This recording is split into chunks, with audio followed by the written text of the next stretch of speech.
next to me because Is it time? yes, because you got a time and also tell me the things I don't know. There's a chair just there for you, Jim. Oh, beautiful. For my big fat ass. Joseph and Zach are number one. And Tony is refereeing, I should say. And Joseph and Zach, who's the heel? The heel, Joseph. Step right up. Okay. And in 1 minute or less, tell me why I'm interested in this match. Okay. And what you're going to do. Okay. I'll give you the cue. February 22nd, the special edition Joseph Connors takes on Zach Northern. And if truth be told, Zach, I don't have a personal problem with you whatsoever. But this is not your 5 minutes of fame. The special edition Joseph Connors has been working in this business now for 8 years, and it's time for Joseph Connors to ascend to the glass ceiling. However, there is no glass ceiling for Joseph Connors because he's going to smash the glass ceiling just like he's going to smash through you. Everyone's talking about me. Everybody wants to see me step up. And if it has to be through you, Zach Northern, I'll do just that because I'm sick and I'm tired of being disrespected. I love this business and I'm going to rip you limb from limb. I'll see you on February 22nd.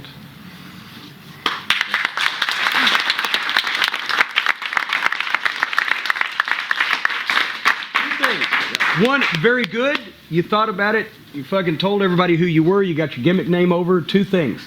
Not this business. Yeah, professional wrestling. This sport. Right. That's especially important in Ring of Honor because Delirious is the same way I am. He's fucking nuts about this thing. Everybody talks about it as a business. It's a sport. Secondly, when you got fired up into it, you started getting closer to the camera. Okay. When you do that on television, you've just blown your lighting and you've blown your focus, right? Okay. So get fired up, but stay in the same place. Right. Okay? Fidgety. Keep your mark. Otherwise than that, very good. Thank you. Okay. Just Zach? lately, thinking people are disrespecting you? I have no problem with you, Joe. Your attitude is the only thing that's going to hold you back in this business. No, keep going. Joe, I'm going to see you out there tonight. And you're going to find out that I know I'm giving up a little bit of size to you, but you don't have to be the biggest guy in the ring if you've got the biggest heart. And I have got the biggest heart in not only just House of Pain, but in all of British wrestling. I will see you out there.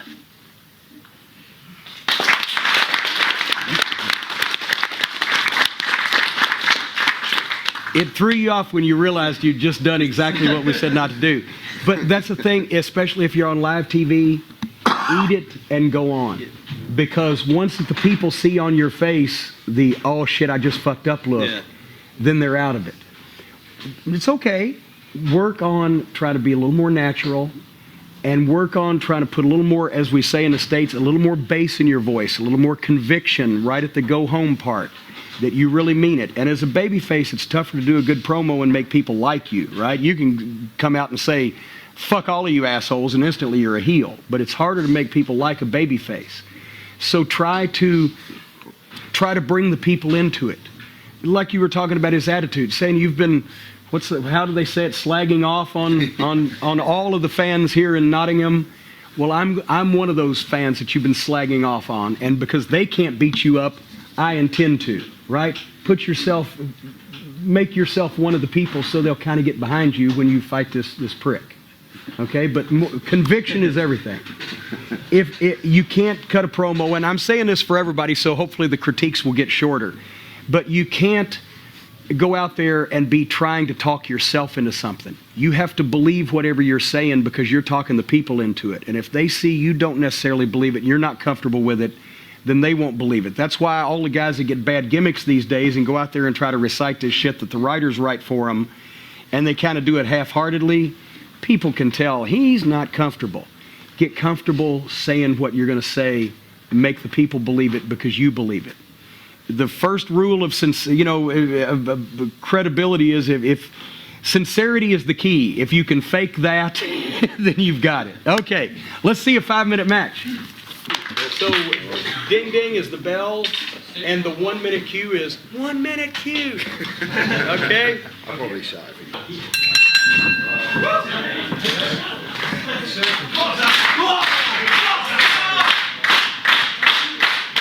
You can cheer, you can clap all you want, it doesn't matter. You need me right in the middle of this ring right now, Zach. You wanna wrestle? You lock up with me right now. Come on. Alright, come on, let's break it, let's go. 1, 2. Your 5 minutes of fame are finished.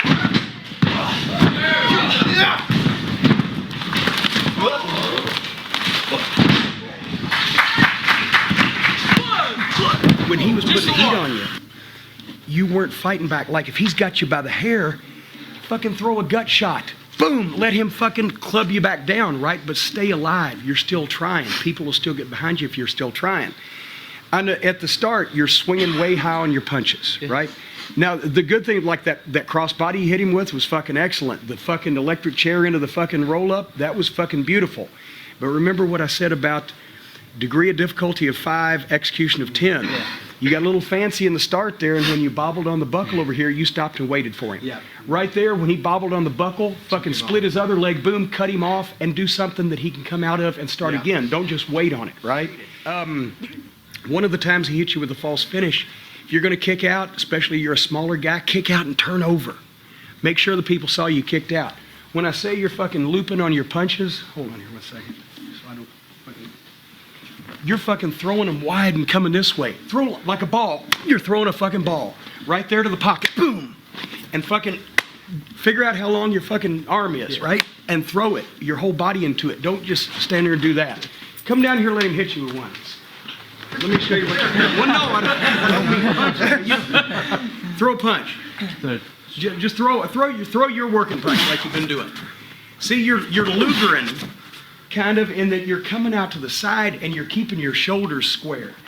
Put your body into it for everybody. It's fucking real simple. You know you're not hitting him in the face, you're going for the neck. But at the same time, you're throwing it more, you're turning at the waist, you're not keeping your shoulders square, and you're following through. Okay? Good job, guys. In just a few minutes, Big Mike is going to find out just what a big man can do when I rip him apart.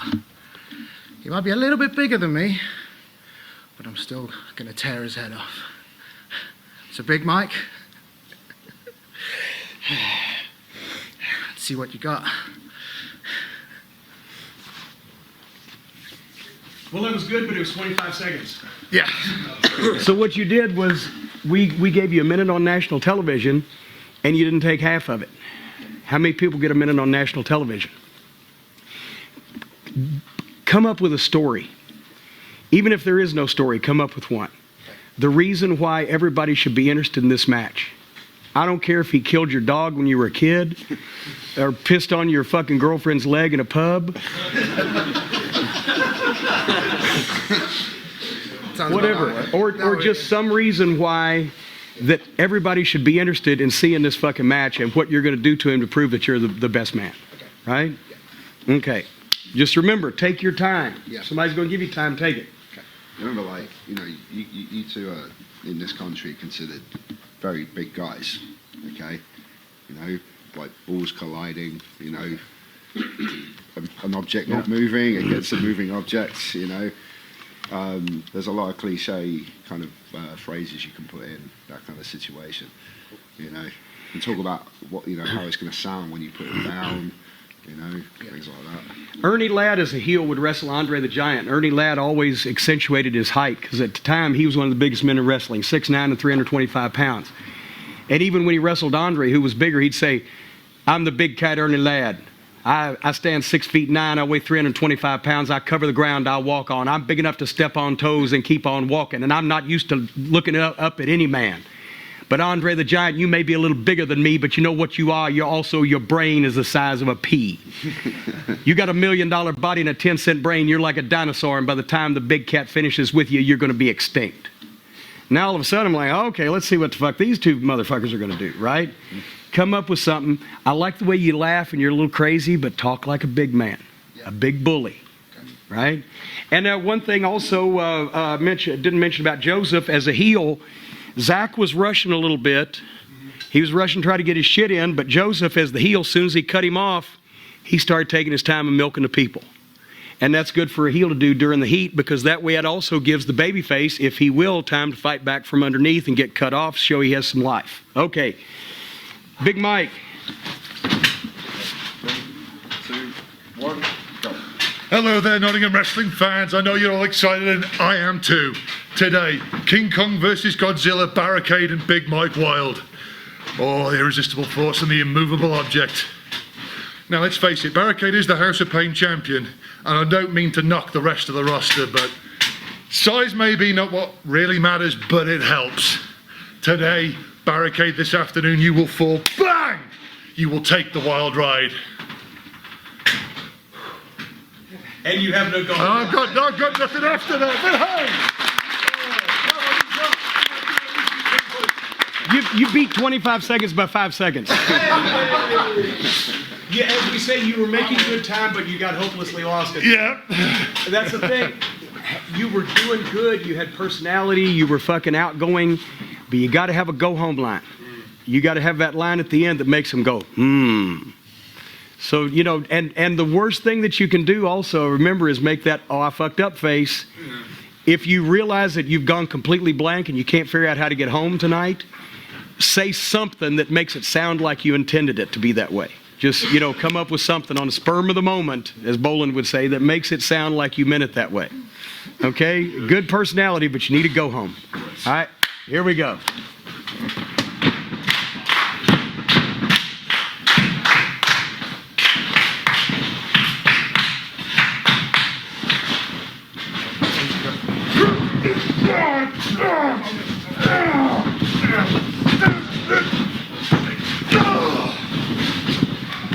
Let's tear it out here!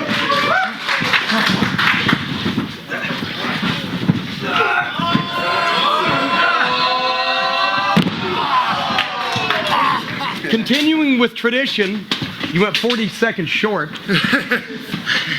Guys, what you did was you did that match backwards. You know why? You're both the two biggest guys in the room, right? Within the first 2 minutes, you had established that one of you could body slam the other. Not only that, but twice. The body slam should have been the finish. Because the choke slam, to be honest, there wasn't that much air on it. But still, a body slam at your guy's size is more impressive than that. Think about this.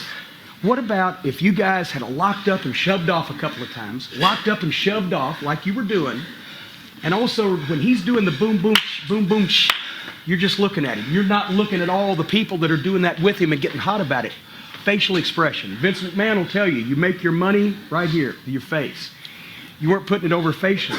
But then what about if you let the babyface grab a fucking headlock because he's a wrestler and you shoot him off and he gives you a tackle and you don't move and he don't move. And then you go, and you hit the ropes and you give him another tackle. Boom. And you don't move and he don't move. And then you hit the ropes again and you say, fuck this, I'm going to cut him off, and you swing a clothesline and you duck it and you've got the extra momentum coming back over. You give him a tackle, he goes down on his ass and pops right back up and you do boom, boom, and he's like, motherfucker. Right now you've proven that you can get him off his feet, but you didn't hurt him, he's right back up, but you were smarter because you're the babyface. That would have taken the place of the slam, which also, when you fed into it, it was obvious, right? It was obvious you were going up for a slam because it was a little bobble there. Better to have saved that for the end. Yeah. You could have gone off your feet with a fucking tackle, popped right back up, nobody's hurt, right? Then he does a couple of his chops, and then you fucking cut him off. Then when you get some heat, let me show you something. Come out here, guys. As big as you are, you need to do fucking less, but make it mean more. Look here, bend over. You were kind of pawny with these, right? Big as you are, if you're going to throw a broad arm, bring it all the way where people can hear it, and the flatter you land, the more noise it's going to make. Tell me if this hurts you. Does that hurt? Not hurt, it was a bit rough. Well, yeah, but that's what I'm saying. Look at him, right? I'm not being a smart ass, but if you're going to broad arm instead of doing this bit in here, blah, blah, blah, bring it all the way over. Boom. Right? Yeah. But just do one or two of those. Don't just do it all the time. Everything you do, if you're a bigger guy, has to be laid in more, but do less of it. Don't just pound the piss out of the guy, right? Yeah. Good personality, especially on your comeback. But once again, there would have been the time. Nobody's picked anybody up in the whole match. We did a match in OVW one time. It was like a 6-man elimination match. Final 2 guys took the whole TV show. Final 2 guys were Matt Morgan and Mark Henry. Matt Morgan, 7 feet tall. Mark Henry, world's strongest man. The finish was a body slam of a 45-minute match. The finish was a body slam. The people went berserk because it was 2 biggest guys in the fucking company. Think about that. Leave that mystery until the end. Once you, especially as the babyface, proving he can slam the big fucking heel, where are you going after that? Right? So you kind of switch that around. Build to the big fucking bump. Because you ain't going to be taking a bunch of them. You're not going to be running around like the first 2 guys were because you're fucking bigger guys. Okay? All right. Thank you. Problem. Thanks very much. Let me show you a couple things. I've seen this in several matches, several matches we've had. I'm not picking on you, but just I've realized. Get him in a chin lock and start fighting out of it again. Right? Just right here. Let me show you something. I mean when he's up, the elbows. The elbows, right? So everybody can see what you're doing. Okay. It looks a little better down here, but let me show you what was happening. When up there, after the first one, you pretty much had let go of him. You didn't really have a hold, and you were doing this. It's always better, right? Because it looks like something. Boom! Boom! And keep a hold of the fucking guy. Keep your hands together. Boom! Goddamn, make him fight. Boom! Boom! Then about that third one he gets out. And then you can fucking drag him down or whatever. But several people have let loose of that where it ain't really a hold you're fighting out of. And also, if you're doing this, it looks kind of weak, right? So try to keep it tighter there. And also the thing is, on everybody's part, William Regal will tell you, I think he even wrote it in his book, I hit people hard in safe places. Like your Taekwondo background, but you got to watch the contact on your strikes. Okay. Because it's great form, very light contact. People, I'm not saying kick somebody's teeth out, but get to where you can hit very hard in safe places. Everybody I've noticed on your strikes, you got to make sure that they land enough where you can hear it. And it ain't hard to fucking hear something without hitting too hard, but you got to make sure you hit in the right place and land with some contact. Okay? Good heel work at start there and good fire at the end. Remember that all the way through. My name is Rough-Ass Stephen Mitchell, and I've got a message for LJ. See, you are good, okay? I'm not going to lie about that. You are good. So, I didn't sense a lot of conviction. It was almost like you were trying to talk yourself into what you were saying. If you're a roughhouse and you like to beat the crap out of people, instead of being straight up and serious about it, laugh about it a little bit. What do? I beat the crap out of people.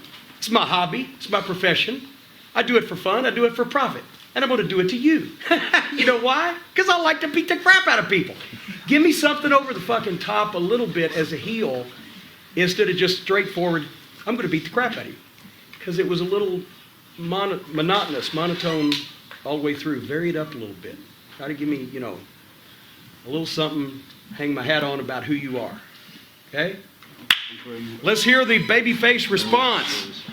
And guess what? They get in the ring with me, they check the clock, it's spear time. I put them down. They all go down to the spear.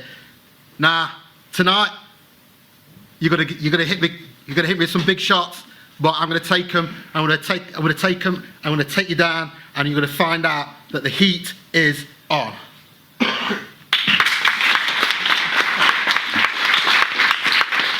About 40 seconds. That's the first fucking good trademark go home line I've heard. The heat is on. Is that the way you finish all your promos? Some of them. It should be. Because that's, okay, you're going to find out the heat is on. Whenever LJ says the fucking heat is on, the shit is on, right? He can't say shit, so he said, well, you can say shit on TV over here, I noticed.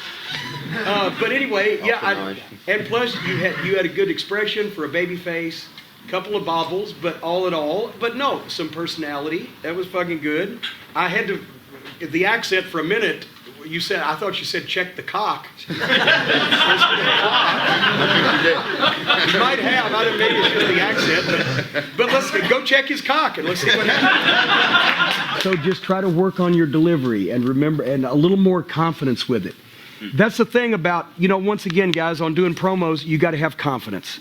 When you walk up in front of that camera, it doesn't matter whether you think you can do it or not, as long as you make them think you can do it. So confidence is everything, because people can tell. Keep your eye contact with the camera. It makes it seem more sincere. And fucking talk to it like you're talking to somebody in the fucking room. Okay? Let's see this long-awaited. Does everybody know what a rainbow clothesline is? Obviously not. Come here. Come here. You're going to duck this clothesline. I know he's going to duck the clothesline, so I throw the clothesline like this. Come on. Who am I going for, Andre? Where the fuck? I wouldn't hit him anyway. The way that I got booked or started, Dusty Rhodes wanted to book us in Crockett Promotions was because the first time we ever worked with Dusty, he was a booker for Crockett, but it was in Mid-South Wrestling in the Superdome. Locker rooms were separate. So I was supposed to swing the fucking racket, and he was going to duck it and give me the elbow. I sent the word over by the referee. I said, please tell Dusty to duck, because I was taught swing straight at the fucking head, and I don't want to knock the American Dream out in the Superdome. And so the referee took that message over, and the referee came back and said, the Dream said, because at the time I'd never met Dusty before, Dream said, any manager that says he's going to knock the Dream out in the Superdome has the balls.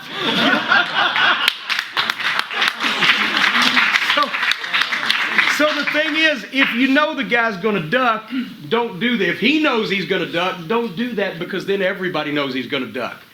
Go for the fucking head where it's supposed to be if he's standing up straight, but if he ducks, you shouldn't hit him. And also, here's one thing. Come down here a second, Wolf. A lot of guys you're throwing a clothesline where the arm is straight out and you just run with the body, which actually, if you're keeping tension on the arm, that's going to wear out your shoulder socket sooner or later if the guy's got any fucking body weight to him, if you're keeping it tense like that. I've got all these goddamn microphones in. But the best thing, if you watch, now don't hit everybody like JBL does, but if you watch his form, he comes and he swings and he brings the arm right across like that, where it's safe, right across the chest, but at the same time, he's throwing his arm. Boom! See? You feel it, you hear it, you know when to go down, but it don't hurt you. Yep. You're not hitting anything fucking vital. Now, JBL could knock a goddamn cow out with a fucking... But the idea is the same thing. It's just throw the arm, right? Don't just keep it static and run the body into it, because it looks better, and it's actually better to guide the guy down. And you take a step into it and kick your feet out, and there you go. Good job, guys. Just by the... Well, you know, those no good managers are always trying to take people's extra time. We're doing a pay-per-view one time, and I in Louisville, Kentucky, I got the chance to fucking be in the ring with Roddy Piper, who was an idol of mine, right? And I've got that bogus manager or lawyer, Clarence Mason, right at the time with me. And so we're standing there, and Piper's supposed to say whatever Piper's supposed to say, and then I'm supposed to answer like one line, right?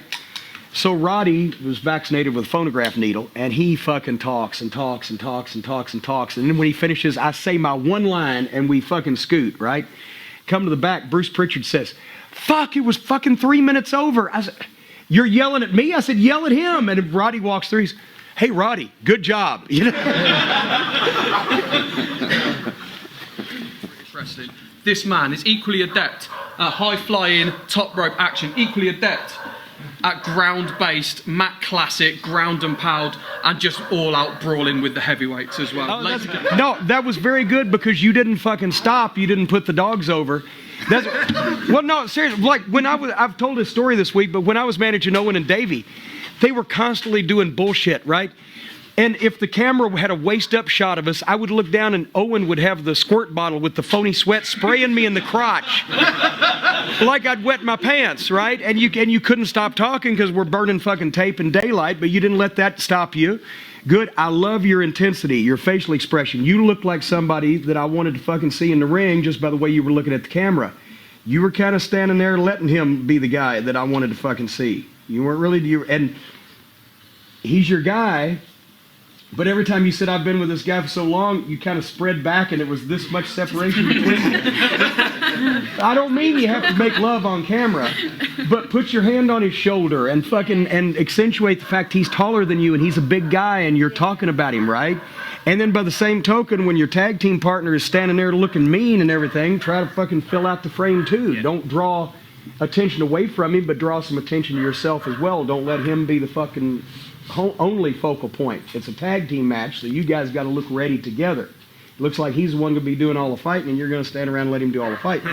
Okay, so, but very good overall from the manager. Go on! 1, 2, 3, that's it!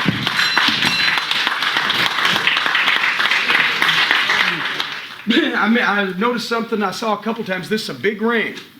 But a lot of times when you're shooting in the ropes, it's okay. But when you're shooting in the turnbuckles, you're doing what I've called the Vader whip.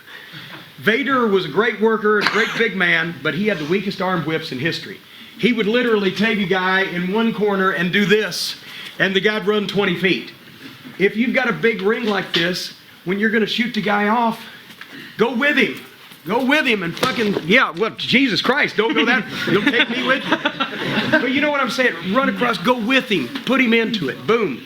I saw a shoulder tag. This drives me crazy. Rip Rogers says, this is when he's teaching the OVW class, as seen on TV. Everybody does what they see on TV because they think those guys are doing everything right or they wouldn't have a job. Well, that's incorrect. They still do shit wrong when it's on TV. The shoulder tag is when a guy will tag the shoulder, right? Technically, in tag team wrestling, there's only one way of legally tagging somebody. That's if you've got your hand on the tag rope or the turnbuckle, both feet on the apron, you reach in and make a hand-to-hand tag. Now, there's 20 million different ways you can do it. Heel's got a fire. Babyface has, oh, you can do it like that. You can do it like that. Blind tags. You can do the high-five tag where a guy's rolling you up, but you tag your fucking partner like that before he's rolling you up. Then he's legal. He comes in with a reverse neck breaker. Or you can fucking do the old goddamn deal where you're backing somebody up to shoot them off. But as their right hand lops over the top rope, that's when the fucking partner, boom, does that. So instantly as the guy's being shot off, he doesn't realize this guy's fucking legal. That's a great way for a heel team to cut somebody off on a blind tag. That's why you would see the Midnight or Tully and Arn and those guys do that. But now guys are tagging feet. They're jumping up on the second rope and leaning over and tagging without their feet on the apron. Or they're just tagging shoulders or shit like that.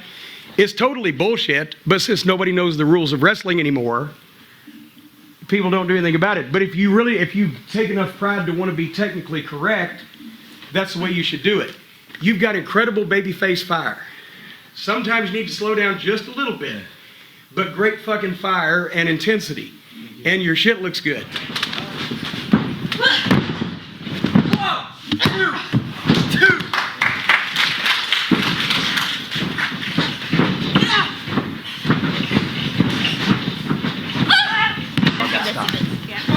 Grab a hold. That's what they're there for. If all of a sudden you just go blank and just, what in the world, grab a hold. Because the good thing is about wrestling is the fans weren't in on the meeting about the finish. So they don't know what you're going to do. They don't know what you got planned. As long as you don't tell them that you've fucking gone blank, they ain't going to know about it. Mm-hmm. So when you come up and look at each other with that look, the easiest thing is if it's during the heat, the heel can grab a hold, take you right down in the middle. If it's during the comeback, even though it's a little awkward, babyface, grab a hold for a second and look at the people like, I've got her now, don't I? What the fuck are we doing? Right? But don't ever, there used to be a deodorant commercial in the United States. Don't ever let them see you sweat, right? Well, don't ever let them see you go blank. Always figure out a way to get around it. Ladies and gentlemen, what you see before you are the premier tag teams in wrestling today. Live wire Lewis Cooper, short fuse Matt Walker, the Loose Connection. And we are coming to House of Pain to take on two of their top stars, Joseph Connors and Bam Bam Barton. And we're going to make our names at their expense. Tell them, short fuse. Bam Bam Barton, Joe Connors, tonight we're gonna stab you. Yeah, we're gonna cut you up. Yeah, Joe, I'm gonna cut out your kidneys and sell it to the Chinese for organ transplants. That was fucking good. That was fucking good. He's a nut. You're trying to keep him under control, but you're selling organs to the Chinese. That made me listen to it. I'm not sure Loose Connection is the greatest name, because that indicates to me some kind of malfunction, but at the same time, with him on the team, that may be apropos. So very good job. Very good. Well, no, see, here's the thing. And when I was agenting on Raw, For example, we'd tell guys, you got 5 minutes and do this finish. The rest of it was up to you. That's the same way I did it up to a few years ago in TNA. The guys have set almost an impossible standard to follow these days by working out they want to make the most of their 5 minutes, so they try to work out this intricate thing. And we used to laugh at it in the 80s because the lucha matches were so incredibly complicated that there was invariably a point in time, especially in those trios matches, the six-mans, where somebody just lost it and then everybody stood around looking at each other like, what the fuck are we going to do? And it falls apart that way when it's so stringently prepared and gone over and etc. That's why I laugh, guys talk more about a 5-minute match than Flair and Steamboat used to talk about a 60-minute match. But the guys have done that because they want to get all their shit in, and as a result, now every match seems to have to be complicated, or elsewise the fans go, oh, well, they didn't do much. The Rock and Austin at WrestleMania 17 drew $50 million in one night, and neither one of them even came off the top rope because the people were into them. When you're over, you don't have to do so much. You have to work hard to get over, but once you're over, you don't have to do so much because what you do means more, and also, if you're that over, chances are you know what you're doing to begin with. So, no, I don't think they give guys matches per move now, but I think the guys work out the matches per move. And there's also the problem with how do you know what the people are buying before you go out and do it? Especially on house shows. I don't think there's any reason to go over this just move for move thing. On television, yeah, time is a little tighter, and you've got to make sure you get all the points in and make it exciting because people could change the channel. But at house shows, that's where you learn. We used to, in Eastern Kentucky, we'd shine the baby faces. People would be sitting there, oh, fuck. They were just miserable people and wanted to see heat so they could yell at somebody and cuss at somebody. So we learned that and said, okay, we'll go straight into the heat and then make the baby face have a big comeback, and then they're ready for it. But sometimes you go out with a prepared match and it's not what the people are buying. And if you can't just on the fly ad lib and say, well, fuck, let's do something else and let's see what they are into, then you just do the match you prepared and nobody's really happy about it. It's tough these days, but I don't think anybody's going to give you move for move a match you have to have. Finishes, yes. But the guys who know what they're doing can put together a match under any circumstances, even if they have to change things in the middle, that people will gradually get into just by kind of feeling it. Listen to the people. A lot of guys go out there and they're so intent on doing what they prepared that they're not listening, that the people ain't reacting to it. Or sometimes I've seen people react big to something the guys did and they didn't follow up on it because they weren't listening. Oh, you had something there and you didn't give them any more of it. So that you always got to listen to the people and see what the fuck's going on. A lot of times I had most of the heat with the Midnight Express, but that was because we always traveled everywhere together. And that's something that doesn't happen anymore. Tag teams don't travel together. Manager-wrestler combinations don't travel together because everybody signs individual contracts and they're done with what they want. But in those days, managers would go with their wrestlers or partners would go with each other. So I always had most of the heat for talking for the Midnight Express because it didn't matter which one of us got the heat. They performed in the ring at a high level and I performed on the microphone at a high level. But we were always together, so it worked. But managers now are put with different people, so you have to be able to talk, but you have to be able to get the wrestler over. And you get over by getting your wrestler over and being the little weasel that's talking and stirring the pot, and then they got to fight the fight.